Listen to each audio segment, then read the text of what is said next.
So till now you must have made the projects like controlling the appliances with the help of Google Assistant and Alexa. Well, that's pretty simple, but what's not simple is to ask those assistants regarding the status of any appliances connected to that IoT board or any sensor connected to that board. You can't ask the a value of that sensor till now. But now in this video I'm going to teach you one method, or rather I'm going to teach you how to make your own voice app using which you can directly ask Alexa regarding the status of any sensor connected to the board. Or for example, you can ask Alexa like, hey Alexa, what's the temperature currently in my room? And Alexa will respond according to the temperature sensor's data.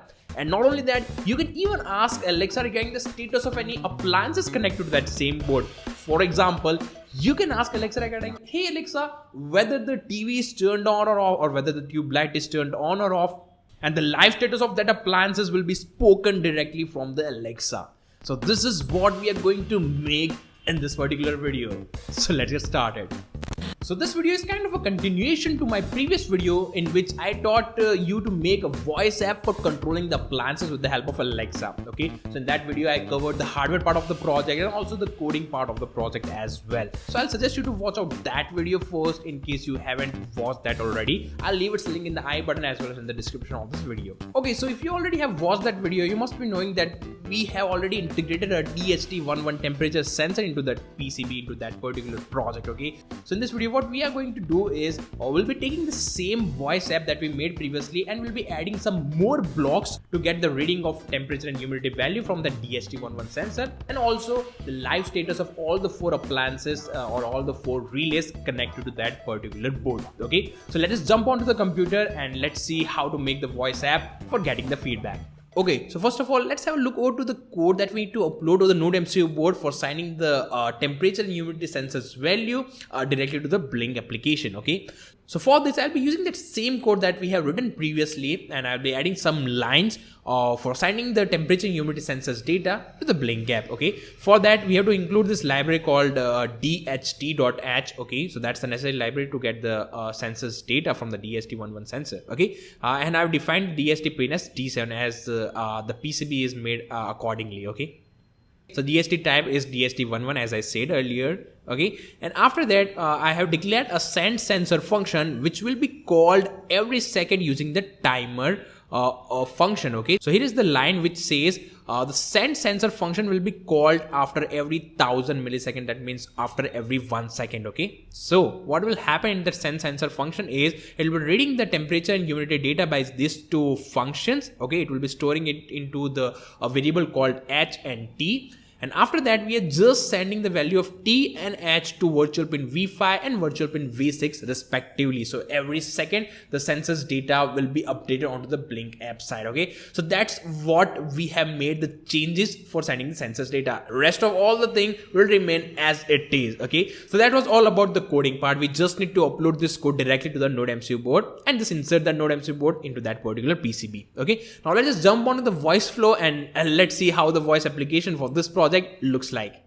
So this is the voice app that we created previously, and I already added some of the blocks for getting the feedback. So what I will do, I'll quickly let you know how's the flow of this particular application, and during that flow I'll be explaining all the blocks used for getting the feedback. Okay, let's start with this voice application. So first of all, we have the start block which says Alexa open control appliances. This is the block using which we'll be able to open that application onto a smart speaker. Okay, so as soon as we say Alexa open control appliances, it will be opening that application.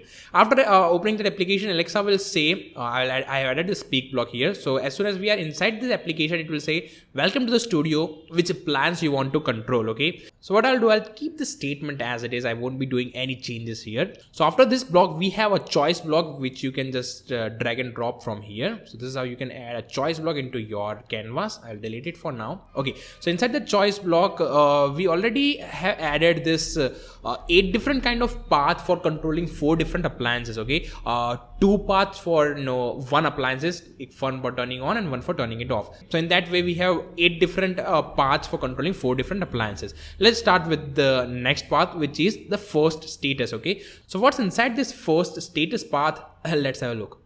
So here's the first status path, and here I have added 4 different synonymous statement which will be expected from the user. Okay, so if we ask Alexa regarding what's the status of relay 1, or we can also ask Alexa regarding tell me the status of switch 1, tell me the status of relay 1, and what's the status of switch 1. So any of the 4 statement we can ask Alexa, and Alexa will be going through this path in any of the statement given by the user. Okay, so similarly I added the second status path, the third status path, and fourth status path as well for all the 4 relays attached to that NodeMCU board. Okay, so this was all about getting the status of the relay, but I do have added 2 more paths. One is for temperature status and another is for humidity status. So if I open that both the paths, then inside the temperature status path I have added tell me the studio temperature, tell me the temperature in my studio, tell me the temperature in my room, and tell me the room temperature. So these are the 4 synonymous sentences which a user can ask Alexa, and in response Alexa will give the feedback or the status of the temperature sensor attached to that NodeMCU board. Okay, similarly for the humidity status I have added synonymous statements like tell me studio humidity, tell me humidity in my studio, and so on. Okay, so this was all about creating the path. So inside the path we have to just add synonymous statements. That's all about creating the paths inside a choice block. Okay, let's say if user asks the status of the first relay. Okay, so what it will do, the application will jump directly to this block. Okay, here. So this is again an API block which you can drag and drop from this integration menu. Okay, so this is how you can add the API block. So inside the API block I have added one API which will be giving us the response of that particular pin. Okay, so if I need to show the format of this API link, then it looks something like this. Okay, so here is the API link for getting the status of virtual pin V1. Okay, the format of API link is something like this. First of all, we need to provide the Blynk IP address, which is 188.166.206.43. okay, after that /, and then you have to provide the authentication token which will be different for different Blynk application or Blynk projects. So here is my Blynk authentication token of the project. After that /get and / the pin number whose data we want to fetch. Okay, so here I have written get/v1 as the data of relay 1 is stored in the virtual pin V1 of the Blynk project. Okay, so by requesting this link I can successfully get the response of what's the data in virtual pin V1. Okay, so that link is requested here in this get request block. After that we have to add 2 headers this time. First is the same which we have used previously, that is content time and values application/JSON, as we are communicating with JSON format, and then we will be getting the response in the JSON format, of course. And to get the actual raw value from the JSON formatted data, we need to write this particular line, response.0. okay, so this much line of code will fetch the raw data and it will be directly storing it to a variable called value. Okay, here you have to create a value variable.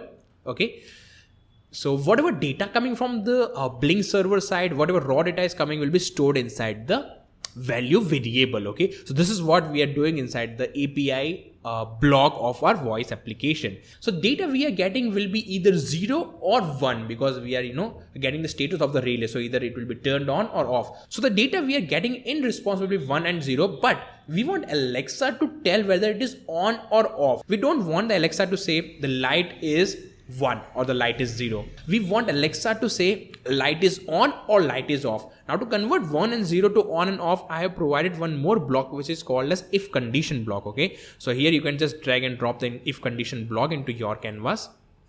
I'll delete it again and let me just show you what's inside the if condition. So I have provided 2 if condition. First is if the value is a variable in which we are storing the raw data that we already discussed. Okay, so if the value variable has value 0, okay, so that's the first condition. And the second condition is if the value variable has value 1. Okay, there are only 2 possibilities. Okay, let's see what happens further. So if the value is 0, I have added a speak block from this particular part, and I am just allowing Alexa to say the status of relay 1 is off. Okay, if the value is 0, it is definitely off. Okay, and in case the value is 1, again there is one more speak block which says the status of relay 1 is on. So this is how we can get the response of the live status of that particular relay. Okay, so this is how I have added 4 different API blocks for 4 different relays. Okay, so that was all about the relay part. Now let us see how we are getting the data of the temperature and humidity sensors value. Okay, So as soon as a user asks the temperature sensor status or what's the temperature in my room particularly, so this path will be followed, okay? So our code will be going into this API block. If I open this API block, I have added that same API link, and the virtual pin this time is V5 because the temperature sensors data is or will be stored into the V5 virtual pin, and the humidity sensors data will be stored in the V6 virtual pin, okay? So same, this API block will remain as it is, won't be any changing, okay? So whatever the value we are getting from the temperature sensors data will be stored inside the value variable that also we discussed previously. Okay, let's see what happens next. After successfully requesting the link, I have just added a speak block here, and inside this speak block, what we are saying is, or what Alexa will say is, the temperature of the studio is. So now this is how you can, allow Alexa to speak what's the data stored inside the value variable. Okay, so what you have to do is, you have to just type this curly braces, and inside the curly braces type the name of that variable. In my case it was value, and just close that curly braces. Okay, so this is how whatever the data stored inside that value variable will be spoken by Alexa. Okay, let's take the example that the temperature data received from the Blynk server side is 28. Okay, so in that case the Alexa will say the temperature of the studio is 28 degrees Celsius. Okay, so this is how we will be able to know the live temperature status of the room or of the studio. And similarly, we will getting the humidity data from virtual pin V6. Okay, here it should be V6. Okay, and whatever the data stored in the virtual pin V6 will be of course the humidity value, and that humidity value will be spoken in this format, like the humidity of the studio is anything, maybe 16%. Okay, so this is how we will be getting the live temperature and humidity data as well.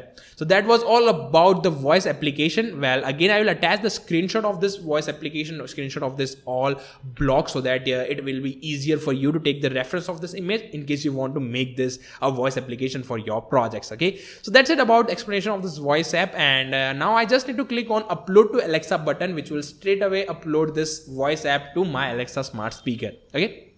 Well, you also need to configure the Blynk application, that Blynk project that we made previously. Okay, so open up the Blynk app on your smartphone and open that same project that you have made previously. So it was something like this. We have already added 4 virtual pins for 4 relays onto a NodeMCU board. Okay, now we need to add 2 gauge for visualizing the temperature and humidity sensors value. Just step on the screen and add gauge. Okay, now just step on the gauge and name it as temperature, as it will be storing the temperature sensors value. Pin for temperature will be virtual pin V5, and its range will be from 0 to 100. Okay, just click on OK. Similarly, we'll add one more gauge. Just tap on it, name it as humidity, as it will be storing the humidity value. Pin will be virtual pin V6 for humidity, and its range will be again from 0 to 100. That's fine for me. Okay, so yeah, this is how you can add 2 visualizer using which you can visualize the temperature and humidity sensors value here on the application, and while using the voice app you can hear that same value from the Alexa smart speaker. So that was all about the Blynk app configuration. So that was the voice application for controlling the appliances as well as getting the real-time status of the appliances, and also to get the reading of temperature and humidity sensor from the DST11 sensor. I hope you loved the explanation. Do click a like button if you really love this concept and really love the explanation. That being said, as we already uploaded that voice application into my Alexa smart speaker, let's just see this project in action. Alexa, open control appliances. Welcome to the studio. Which appliance you want to control? What's the status of Relay 2? The status of Relay 2 is on. Alexa, open control appliances. Welcome to the studio. Which appliance you want to control? What's the temperature in my studio? The temperature of studio is 30 degrees Celsius. Okay, so Alexa is responding to whatever question we are asking regarding that IoT board. Maybe it's temperature value, maybe it's the status of the appliances, and all the data is being read by the Blynk IoT server using the Blynk APIs. So that was all about this video, and this is how you can make your own voice application for getting the real-time feedback of any sensor or maybe any appliances. So that was it about this video, and that was it about this voice app part or the voice flow part. I successfully made 3 videos on voice Voiceflow. First, for getting started with Voiceflow. Second, for controlling appliances using Voiceflow. And third, which is this video, for getting the live sensors data using the Voiceflow. I hope you enjoyed this Voiceflow series, and I hope you got to learn so many new things out of it. If yes, do click the like button, and also let me know in the comments regarding what new things you learned from this Voiceflow series, and what new kind of application you are going to make using the Voiceflow platform. Do let me know your feedback, your response in the comments of the video. That being said, ending this video here. Do follow me on Instagram to just stay updated with techiesms daily. And that's it. Subscribe the channel if you haven't already, and now just wait for my next video, and then explore, learn, share with me, techiesms.